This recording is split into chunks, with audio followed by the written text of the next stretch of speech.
നമസ്കാരം. 2015 മാർച്ച് 13 ആ ദിവസം പലർക്കും ഓർമ്മയുണ്ടാകില്ല. പക്ഷേ നമ്മുടെ മുൻ മന്ത്രി വി ശിവൻകുട്ടി നിയമസഭയുടെ മേശപ്പുറത്ത് കയറി നിന്ന് സർഫിംഗ് നടത്തിയ ഒരു പരിപാടി എന്നൊക്കെ പറയുമ്പോൾ നമുക്ക് കാര്യം പിടികിട്ടും. നിയമസഭ തല്ലിത്തകർത്ത കേസ്, CPM ക്രിമിനലുകൾ. ഉമ്മൻചാണ്ടി സർക്കാരിൻ്റെ കാലത്ത് KM മാണിയുടെ കോഴ വിവാദവുമായി ബന്ധപ്പെട്ട് ബഡ്ജറ്റ് അദ്ദേഹം അവതരിപ്പിക്കുന്നതിന് എതിരെ പ്രതിഷേധിച്ചതാണ് ഈ CPMകാർ. അവിടെ സ്പീക്കറുടെ ഡയസിൽ കയറി അവിടെ കസേര തല്ലിത്തകർത്തു, കമ്പ്യൂട്ടർ തല്ലിത്തകർത്തു, അവിടെ പല അക്രമങ്ങളും അഴിച്ചുവിട്ടു. ഇതിൽ അന്ന് പ്രതികളായ പലരും പിന്നീട് മന്ത്രിമാരായി എന്നുള്ളതാണ് ഏറ്റവും വിരോധാഭാസം. EP ജയരാജനും KT ജലീലും വി ശിവൻകുട്ടിയും അടക്കമുള്ളവർ മന്ത്രിമാരായി. ഇവരൊക്കെ പ്രതികളാണ്. പക്ഷേ ഇവരൊന്നും ഇതുവരെ നിയമത്തിന് മുന്നിൽ വന്നിട്ടില്ല. കോടതി എത്രയോ തവണ താക്കീത് നൽകിയതിനു ശേഷമാണ് കോടതിയിൽ ഹാജരാകാനെങ്കിലും ഇവർ തയ്യാറായത്. പക്ഷേ 11 വർഷങ്ങൾ കഴിഞ്ഞിട്ടും ഇതുവരെ കേസ് എങ്ങും എത്തിയിട്ടില്ല എന്നുള്ളതാണ്. അതാണ് ഈ രാഷ്ട്രീയക്കാർക്ക് കിട്ടുന്ന ഒരു മുൻഗണന. പക്ഷേ അന്ന് ഇതിനെ പ്രതിരോധിക്കാനായി കോൺഗ്രസ്സുകാർക്കെതിരെയും ഇവർ പരാതി നൽകിയിരുന്നു. അതൊക്കെ ഇന്നിപ്പോൾ ഹൈക്കോടതി ആ പരാതികളൊക്കെ റദ്ദാക്കിയിരിക്കുകയാണ്. അതായത് CPMന് ഇപ്പോൾ കനത്തൊരു തിരിച്ചടി കൂടി കിട്ടിയിരിക്കുകയാണ്. LDFിലെ വനിതാ അംഗങ്ങളെ അപമാനിച്ചു എന്നാണ് അവർ പരാതി കൊടുത്തിരുന്നത്. അത് ഇപ്പോൾ പാറച്ചാല MLA ആയിരുന്ന AT ജോർജിനെതിരെയാണ് അന്നത്തെ കുറ്റ്യാടി MLA ആയിരുന്ന KK ലതിക പരാതി നൽകിയത്. ആ കേസാണ് ഇപ്പോൾ ഹൈക്കോടതി റദ്ദാക്കിയത്.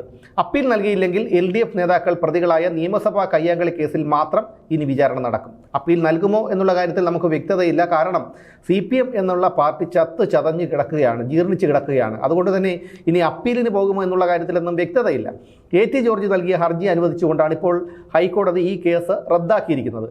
ഈ കേസും കയ്യാങ്കളി കേസും തമ്മിൽ ഒരുമിച്ച് വിചാരണ ചെയ്യണമെന്ന് ആവശ്യപ്പെട്ടാണ് LDF നേതാക്കൾ നൽകിയ ഈ ഹർജി കോടതിയിൽ നൽകിയത്. പക്ഷേ ആ ഹർജിയും കോടതി തള്ളിയിട്ടുണ്ട്. അത് മാത്രമല്ല, തന്നെ തടഞ്ഞെന്നും AT ജോർജ് കൈമുട്ടുകൊണ്ട് പുറത്ത് ഇടിച്ചെന്നുമാണ് അന്ന് ലതിക മൊഴി നൽകിയത്.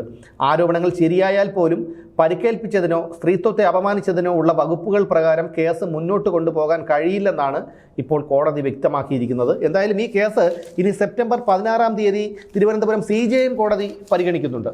നിയമസഭ തല്ലിത്തകർത്ത കേസിൽ പ്രതികളായ സ്വന്തം മന്ത്രിമാരടക്കം വിചാരണ നേരിടേണ്ടി വരുമെന്ന് ഉറപ്പായപ്പോഴാണ് പിണറായി വിജയൻ്റെ സർക്കാർ UDF അംഗങ്ങൾക്കെതിരെ ഈ തട്ടിക്കൂട്ട് പരാതി കൊടുത്തത്. ആ തട്ടിക്കൂട്ട് പരാതിയാണ് ഇപ്പോൾ ഹൈക്കോടതി ചവറ്റുകുട്ടയിലേക്ക് വലിച്ചെറിഞ്ഞിരിക്കുന്നത്.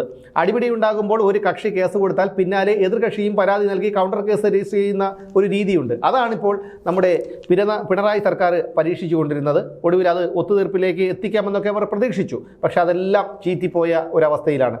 പക്ഷേ കൗണ്ടർ കേസ് LDF പൊടി തട്ടിയെടുക്കാനുണ്ടായ കാലതാമസം 7 വർഷമായിരുന്നു. ഈ 7 വർഷത്തോളവും അവർ ഇതേക്കുറിച്ച് ഒന്നും മിണ്ടാതിരുന്നു.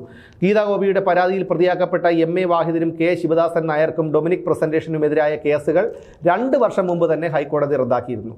ഇപ്പോൾ AT ജോർജിനെ കൂടി ഒഴിവാക്കിയതോടെ കേസ് തന്നെ ഇല്ലാതായ അവസ്ഥയിലാണ്. ഭരണം മാറിയതുകൊണ്ട് പ്രതിപക്ഷം ഇനി കേസുമായി മുന്നോട്ട് പോകുമോ എന്നുള്ള കാര്യത്തിൽ യാതൊരു വ്യക്തതയുമില്ല.